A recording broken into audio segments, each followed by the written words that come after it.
Hello my friends, welcome to Plain and Chisel Woodworks. I want to just give you a bit of a channel update real quick. This will be a short video. I'm still working on getting the website and schooling set up.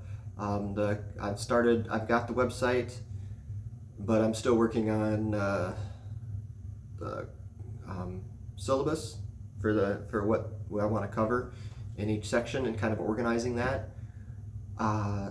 So it'll be a little while before I start that, but I do have a project coming that I'm going to start up for a coworker I have. She wants a book cabinet built, a bookcase built. So, and she's asked me to do it.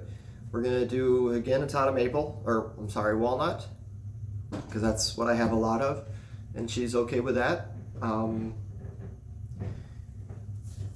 And anyway, so the next video, what I'm going to do is I'm going to show you how I designed that. I've already designed it, so I'm not going to take you through every single iteration of it. I didn't do a whole lot of that. She was pretty flexible. She let me do a lot of my own creativity in this.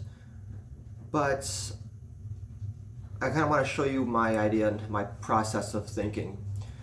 So I will see you guys next time, and thank you for stopping by. All right, bye.